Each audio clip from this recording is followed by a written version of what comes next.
Hey, everybody. Before we get started, I want to thank my friends at Hatch for producing this episode. You can get unlimited podcast editing and strategy for one flat rate by visiting hatch.fm. All right, let's get into the show.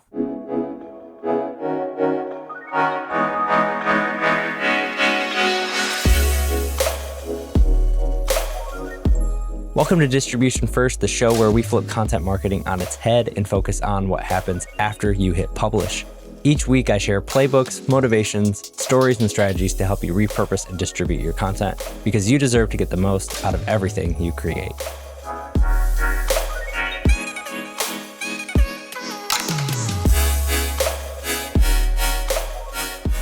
Hey everybody, welcome to this week's episode of Distribution First. So excited to have Lia, the VP of Marketing from Teal, on the show this week. And going to be a super fun episode. I'm just going to tell you right off from the bat because just chatting before the show, we're going to have a lot of cool stuff to talk about. In particular, social first distribution, kind of how the world is evolving and how going to get really into some cool stories on how Lia has been able to sort of reverse engineer intent and reverse engineer what people want based off of using social first distribution and then building bigger pieces of content off of that. So excited. Lia, welcome to the show. Thank you so much for having me. It's awesome to be here. Huge fan of the work you're doing. And I feel like I've learned a lot about content distribution from you. So it's a little surreal to be chatting with you virtually. Awesome. Super excited. I think to kick off the show, I'm interested in, you obviously haven't been running marketing teams forever. I think you've got a super unique background in getting into being a VP of marketing. I think I said this a couple episodes ago. Typically, I don't go into the backstory too much because I always kind of hate that on shows. But I'm curious for you, maybe just touch on how your past lives in marketing are influencing what you're doing as a VP of marketing right now. Sure. Great question. So I never thought I would be in marketing. I used to sort of think marketing was a dirty word. I don't know why. There was something about this idea of sales and selling people things that I just was not into. And I think I didn't really understand the storytelling power of marketing or its potential. So if you'd asked me in college, do you want to be a marketer? I would have been like, what's that? I had no idea. And honestly, this is dating myself, but social media did not exist when I graduated from college. So that wasn't an option at the time. But my background originally was in theater, thought I wanted to be an actor.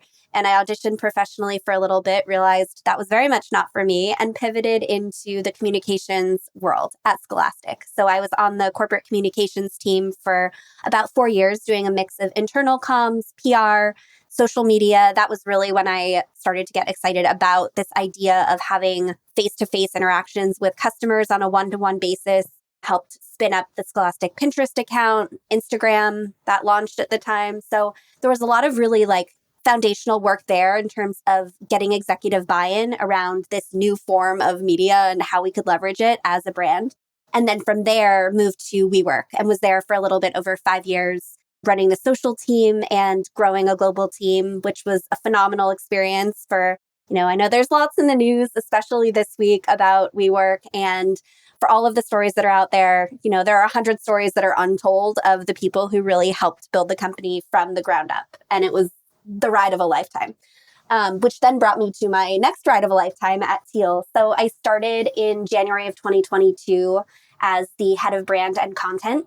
And those were roles that I'd not officially held in the past, but our founder and CEO, Dave Fano, took a bet on me, which I so appreciate, and have been working over the past 2 years to really grow into that role, learn as much as I can about content marketing, still oversee all of our social media and brand efforts. And then in the past few months, my scope has expanded, and I'm now working really closely with our growth team and working on editorial strategy and a little bit more traditional content marketing strategy day to day, which has been an awesome learning experience, but there is so much more to learn. I'm humbled every day by how much I do not know. Love that. What's been some of the biggest learnings you've had, obviously coming in as a new head of brand, a new head of content, not owning that role? What were some of the biggest things you took away over that, I guess now, year and almost 2 year probably period? I think there's a lot of power in asking questions. You don't know what you don't know. And I think so often we're embarrassed to start a new role and admit that we aren't 100% confident in what we're doing. I think that I fumbled a little bit at the start because I was so obsessed with this idea of getting it all perfect and sort of trying to cohesively put everything together into one beautifully packaged strategy. And I was really focused on all of the elements that I was insecure about or didn't know, and was constantly researching, how do I put together like a flywheel strategy? And ultimately, Dave was a great mentor and coach throughout it. And we took a step back and we were like, okay, what are the immediate wins we can get on the board? What are the things we can really start with and then grow from there and kind of add on bit by bit rather than feeling like we had to start with the huge pie and then go toward the center. So that was really helpful for me. And now it's something I really encourage my direct reports to do when we start, is pick these tangible moments that will help them feel like they get wins on the board quite quickly. And I'd forgotten how hard it is to onboard at a new company. I hadn't started a new job in 7 years. I'd been at WeWork for so long, and then I was freelancing and running this newsletter that I'd created for women to find jobs in brand marketing and comms. And you have to kind of give yourself a little bit of grace, I think, when you're starting anything new. And that, as someone who's a bit of a type A perfectionist, was much easier said than done. So it was a lot of learnings, but also there's some really fun stuff that comes with drinking from the fire hose and learning to just distill what's most important and what's going to help move the needle for the business. Yeah, that is, I feel like I'm seeing it just even more. I don't know if it's just like end of the year stuff or maybe just something that I've been putting out into the world more, but it's like this idea of we need to have these perfect little plans, or, we need to, so-and-so company is doing this, therefore I should be doing it that way, or this is how X, Y, and Z is doing it. Or there's, of course, on social media, you have to be very opinionated. So this is the only way to do something. Yup, exactly. I'm curious, what are some of those quick wins you done when you were getting rolling? And what were some of those things that, whether or not they were successful or not, what were some of those things where you were like, okay, take a step back. We're not going to focus on trying to get everything nice in line with this life cycle flywheel, blah, blah, blah. How do we get some wins on the board? Yep. So my first step, honestly, was starting really small. And that was going back to the basics and doing an audit of all of our social media channels, the existing content, kind of rooting myself in action instead of trying to think so strategically straight away. I was like, let me just get in there and get in the weeds and see what's working, see what's not working. There were some folks on the team at the time who were doing a great job of keeping the lights on, but admittedly they were like, we're not doing social. This is here, take it, please. So getting us set up with the basics of an editorial calendar and a flow and some content series straight away and just getting all of our ducks in a row, so to speak, was super helpful. And then I think I had this tendency to want to panic a little bit when I thought about analytics or when I thought about measuring the work. And I got myself very spun up about what are the things we should be measuring? What are the things we should be doing? And we had a fractional marketer working with us at the time who was like, you can't measure anything if you're not putting it out there in the first place. So let's worry less about what we're measuring and let's actually do the thing. And I was like, that is brilliant. Yep. So we took a look at our social channels to start, and we decided we were going to prioritize the channels where we thought we could have the most impact. Again, at the time, I was sort of spread across the basics of Instagram, Facebook, Twitter, and LinkedIn, and YouTube. And we looked at it and we were like, okay, where is our audience? And where are the people that we can potentially reach? And let's forget about trying to be everywhere at once. Let's just get really good at one or two platforms. And let's start small, and then we will distribute and we will expand from there. But even distributing, I remember Dave saying to me, yes, we can cross-post TikTok videos to Instagram, but that's 5 minutes even that we're spending on that, where we could be spending that time on something more impactful. So we really got crystal clear on TikTok first, primarily because the organic reach was so good at the time, and it was just a really fun way for us to be able to build community from the ground up on a new platform and experiment and test and learn openly and see what of our messaging was resonating with real people. From there, LinkedIn became our next big focus. And then YouTube. We're sort of lightly active on Instagram. We stopped posting actively to X a while ago, just A, bandwidth, and B, philosophically, there was a lot going on. But we're really trying to build in the spaces where we know job seekers are actively looking for answers. And job seekers are our target audience. So for anyone who's not familiar with Teal, we make job search tools and software, and ideally tools that will be your personal career growth platform through the duration of your career. first day of your first internship to the last day you retire. But right now we're honed in specifically on the job search. So really trying to listen first and then take action. I find it so fascinating that, and maybe it's just because you're on distribution first, I don't know. But the fact that you brought up organic social as one of the first things that you went to go do is so fascinating to me, because I think at a lot of companies, it's like the last thing anybody looks at. And it's almost seen as a throwaway, like just checkbox of something to do. But the companies that do it so well are the companies that have intention behind it and are doing things like you mentioned, where it's a channel that's dedicated and takes research and takes understanding. And you can't understand 8 channels at once and post on all of them effectively and do all, I mean, unless you have a massive team to help support that. I'm just curious, like, is that something you've experienced in the past where that is the case? And then is that something you're just actively, being that you're coming from that social side of like working, building up those Pinterest channels, doing all those things back in the day? Like, does that just come to mind for you first? I think, and a lot of times with writers, they'll say, write what you know. And I think that's sort of exactly what it was for me. It was like organic social is what I know. It was my comfort zone. It was, for me, the easiest place to start because it was, I hate the term low-hanging fruit. So if you have any alternatives, let me know. But I do not. it felt like that was the obvious place for me. Whereas in my past roles, content marketing hadn't been as cohesive. Back at Scholastic, both B2B and B2C, there was no real, we had a corporate blog at the time, but there wasn't necessarily that same level of expectation that the blog would be tied to metrics and results for the company. And then at WeWork, things were so fast-paced and ever-changing, and we were like peripherally on the same team as the folks who were running our Creator magazine. It was called at the time Creator by WeWork. Anyway, it was a blog, but we were not really as hand in hand in terms of the strategy. And it was very much like, oh, we have this new blog post that went live. Let's share it on our social channels. But it wasn't like, how can we take this piece of content and then distribute it across these various channels? So I think, though I understood kind of theoretically the importance of content marketing and the long form pillar pieces, I didn't really get it until I was in it. And Teal was really my first opportunity to be in it in that way. I remember when I took over content when I was at TechSmith, and I had never run like social. Like I had run like traditional content marketing, like SEO, blogging, website content, like very from that perspective. And I remember when I first took on social and I started doing this because like, I got to understand how this works. Like, how the heck we're posting on Facebook? Like, how many Facebook accounts? Like, it's just like going into all these things because it's so easily that afterthought, or it's so easily disconnected. And then, I get into it. I'm like, oh, like you have no idea what we're creating. Like there's that massive disconnect between the strategy, the content, why we're creating it, and then the people who have to distribute this. No different than email, no different than the newsletter.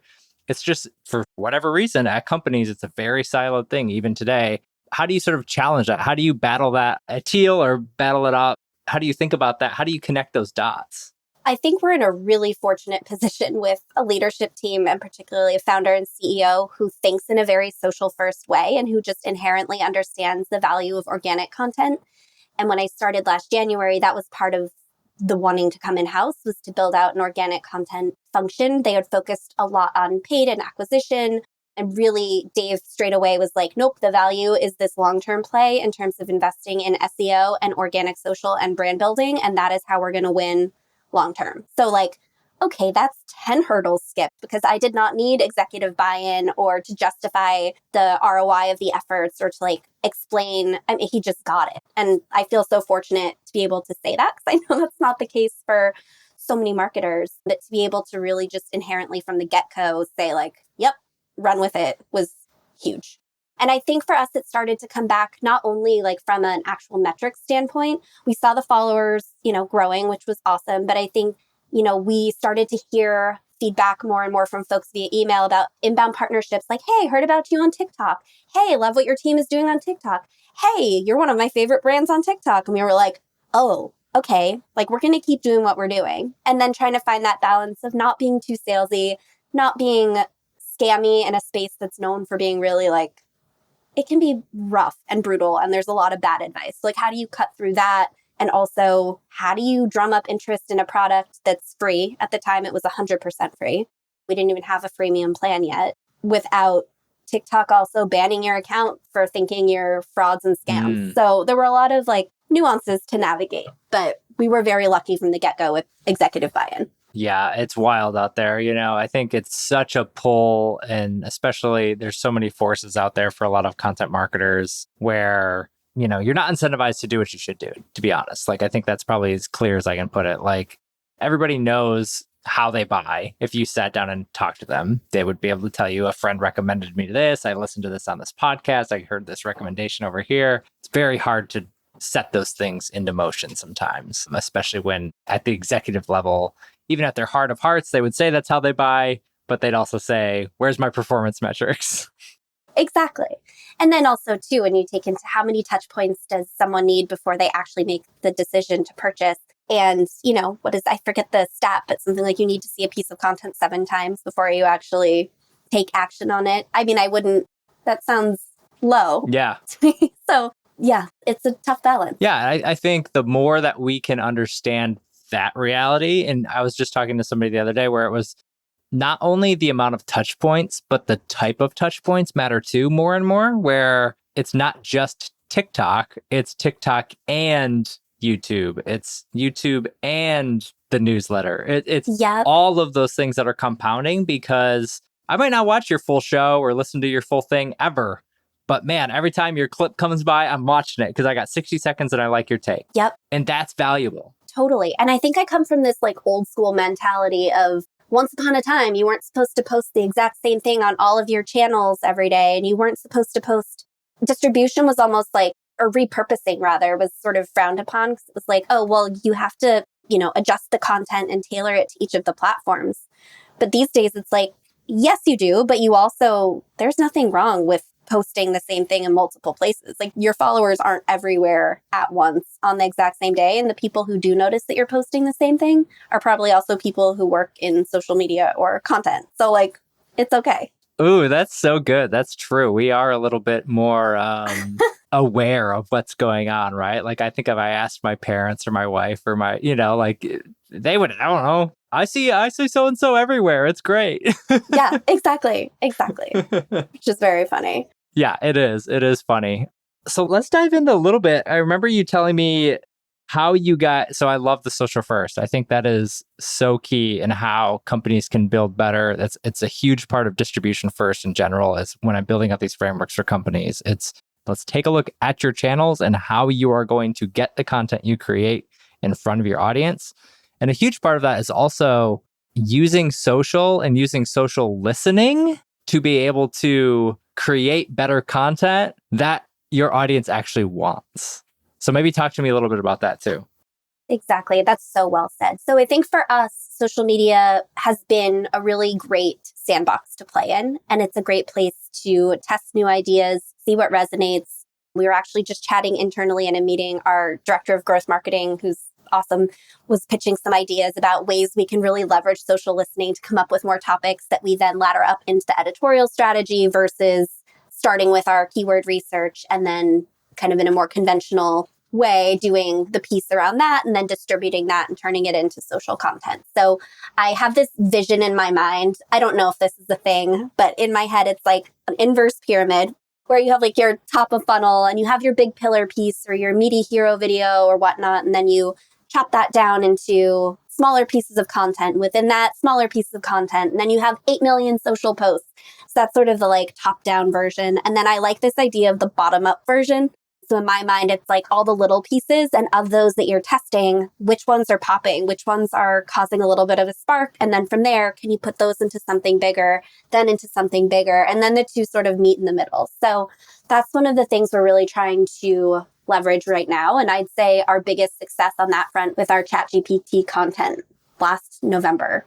And at the time, Chat GPT had just come out and no one really had posted that much content around it. And so we started experimenting with some TikTok videos about how to use ChatGPT for your job search, how to use it to rewrite your resume, how to improve your cover letter, how to do, better outreach, how to improve your LinkedIn profile, and the content took off. It was amazing. I remember getting a text from Dave. I was in a workout class and I got a text that was like 20,000 views in an hour. Oh my gosh. And I was like, what?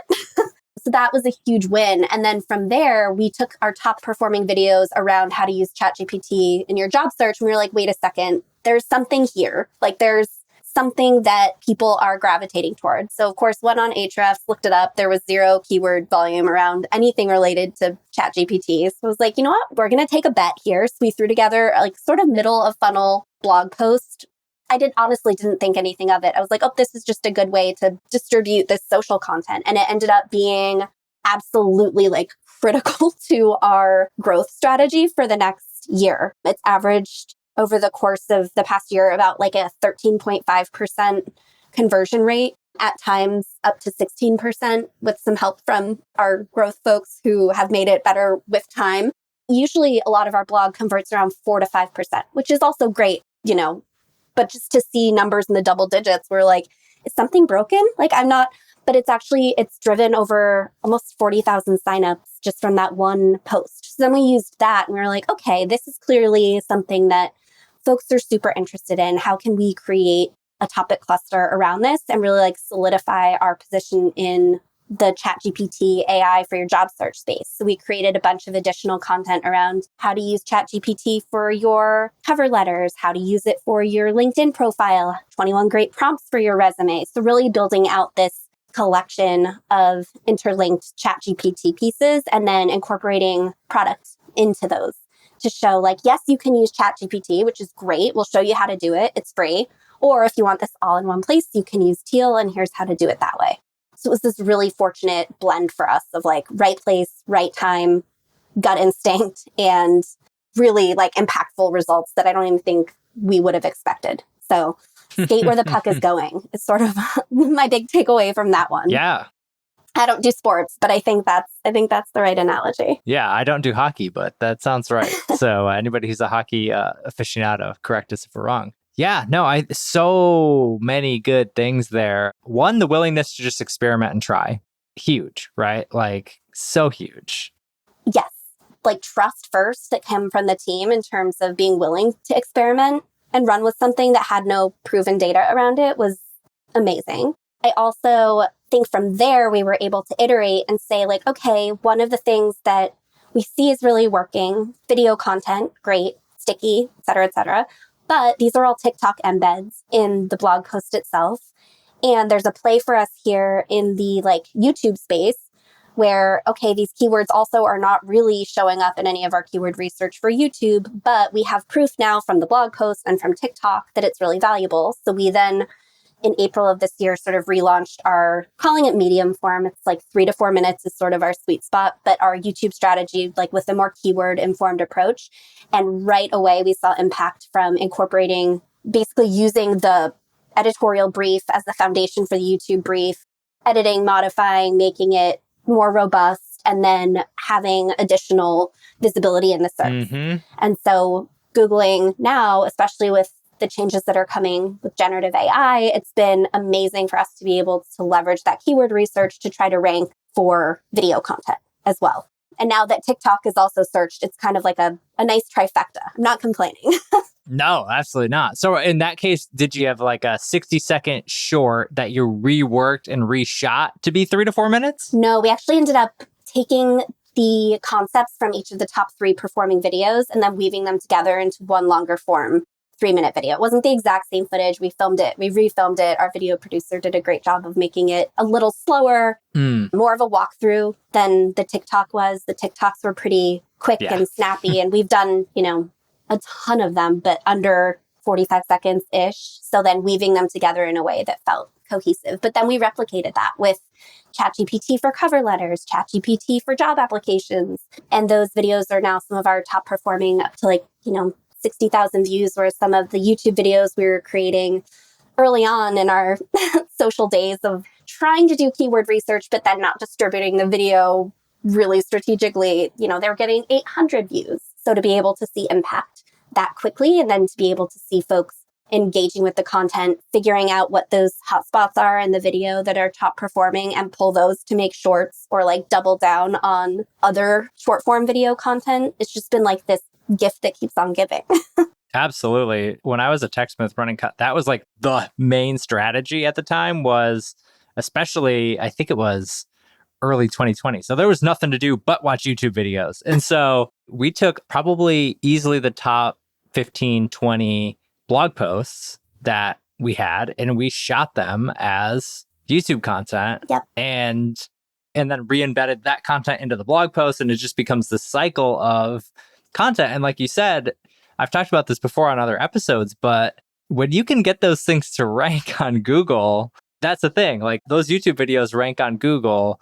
And I think more and more, I know for me, like my behavior in terms of wanting to get an answer, Chat GPT, very easy. Snippets are, zero click is but now it's like videos, like short videos. I don't want to read a huge blog post about the thing. Like, just give me the answer in this video. Yeah, the same way if you're Googling a recipe and you want the actual recipe, I don't need to read like why your husband's mother loved this crock pot like in the fall weather. Like, okay, just give me the recipe. And I feel like Jump to recipe. Yeah, exactly. Best invention in the world. Exactly. So we're experimenting with really short intros in a lot of our editorial pieces and just putting 3 key takeaways up front, get where you need to go. Like, we don't really know yet the impact that the new search will have on top of funnel content. My hunch is we know, but we're like, okay, how can we really tap into meatier topics and pain points from our members instead of trying to answer generic questions that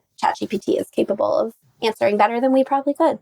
Yeah, I mean, that's a huge part of it. I just had Parthion from Letter Drop, and he was talking about the idea of expert content and needing to give your own perspective on content and being able to tell your own stories around content and how you can do that, because that's just it. Like, user behavior is going to change. It already is changing. And so, the how do I do X, Y, and Z blog post, I don't know how relevant that's going to be anymore. When I can go to ChatGPT, or honestly, Google eventually is just going to serve it up with their own bots. It's not going to be a company thing. So, but also, like, for me, I'm less interested in that answer. And even if somebody gives me an answer, I'm really not, there's no brand affinity. I've said this forever. There's no brand affinity with that. There's nothing that's like, I land on your website, I got my answer, I'm gone. I'm not like into your ecosystem at all anymore. Thanks for the answer, but I don't need it. Versus like building the other ecosystem where maybe at the start I watch one TikTok, but then I watch another and I watch another and I watch another. And then all of a sudden you're one of my favorite brands on TikTok. Exactly. Yep. 100%. I feel like that with a lot of blog content too. I'll go to Zapier's blog looking for one thing, and 5 hours later I'm knee deep in articles about how to be more productive in ways that like I never even knew existed. So I feel like, if we can try to infuse our content with that go forward, like that will be the winner. And ultimately, like, the brand loyalty element is super fascinating to me, and something that not only incorporating it into your content itself, but also just how you show up on social, how you show up with your partners and the influencers and the creators that you're working with, how you're showing up for your users and your members. It's just, I think as things start to blur and feel more same, like, brand is going to be the thing that helps you stand out. Yeah, definitely. And the people within that brand too, right? Like, totally. Like the people behind the brand. It's the classic, Steve Jobs versus Apple, like that. Yeah. We've all seen that out there, right? Pick a founder, Richard Branson versus Virgin, like those type of things. And I think as AI grows, as AI generated content grows, the stories behind the people, the real story, not just like the, fluff stuff that people want to try to put out there that they know and copy everybody else's stuff, but the real content of people's experiences, that's going to be massive. And like humans being human. I forget who coined the like, we're not B2B, we're H to H. I like roll my eyes every time. And yet I'm like, well, no, it's actually, it's really true. Like, at the end of the day, we want to be a human to human business. Like, AI can be amazing for supercharging productivity and creating opportunities and helping us do work more efficiently. But I'm like a big believer that it'll never fully replace that human to human connection. Yeah, I'm with you, and I'm hopeful. I'm hopeful for that, for sure. Cautious optimism, maybe? Yeah, I'm not like worried. I think for certain people, AI will be troublesome because there are certain tasks, certain jobs, but that's just technology in general. There is, when the computer came out, there are jobs that existed in 1980 that no longer exist. It's just the way the world is. Exactly. So I don't think it's anything to be terrified of, but I do think it's something to try to figure out. Yeah, and how to leverage it thoughtfully in the work that you do will put you ages ahead, I think. Can't beat them, join them. How are you using it, Leah? How are you guys using it? Even if it's like one or two quick examples, like I'm always curious how other companies and other marketers are using AI to like speed up their process. Yeah. Oh gosh. Honestly, I should be using it more often and more regularly. I lately have been asking it for its recommended edits for certain editorial pieces to help rank for a certain keyword and asking what changes it would make and then copy paste in the draft of the post, see what it comes up with, see if I agree or disagree. Using it for a lot of idea generation for topics, for new hooks when my brain just is like, nope, we can't think of any more creative ways to say this. And then I am really so impressed, honestly. I know I just mentioned him earlier, but Matt Sturkenberg, who's our director of growth marketing, has leveraged it in an amazing way with the automation of our brief process on the editorial front. He's essentially automated Airtable flows to be able to tap into Chat GPT to generate creative briefs for our pieces, both written for the blog and then also for our YouTube briefs, which has been mind-blowingly impressive to me. I take advantage of it. I haven't actually prompted it, but I feel like we're also using Midjourney to create some images for our blog posts. So as a whole, we've been tapping into it, but we use it a ton on the engineering and product side as well, which is, super exciting to see. Yeah. Yeah, it makes sense. Yeah, that's a whole... because I'm not an engineer or a product person, I don't even go there. But then it's like, oh my gosh, yeah, of course. It's so impressive. Yeah, I don't understand half of what they're doing. Actually, more than half, 3/4, but it seems very impressive. Yeah, for sure. Well, this has been so fun. I think for me, some of the main takeaways are this idea around social first distribution, understanding, I think it's such a great example you said with this eventual blog post, all this content web, right? 40,000, not impressions, not content watches, 40,000 activations of product, which is bananas. But I think a lot of that, just understanding that didn't come from Leah sitting behind her computer, trying to come up with this perfect plan, trying to find the perfect keyword to rank, or if I do this. No, it was listening to the audience, just being aware of the situation. Chat GPT is out there. Things are going out there. How do you think, putting yourself in the shoes of the person trying to use it for a resume, trying to put it in the person who could use it for a cover letter, very basic things that I need to think about for me too. Oh, duh, this is great learning. So happy you were able to come on, Leah. Thank you so much for the invite. This was great and helped me rethink some things also. I'm excited to kind of go back to the drawing board on the distribution side.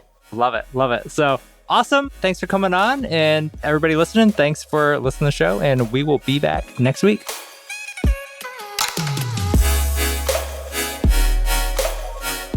All right, I hope you enjoyed this episode of Distribution First, and thank you for listening all the way through.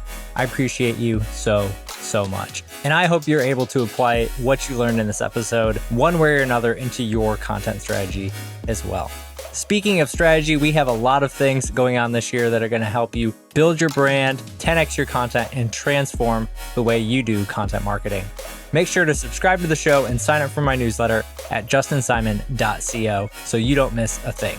I look forward to serving you in the next episode as well. And until then, take care, and I'll see you next time.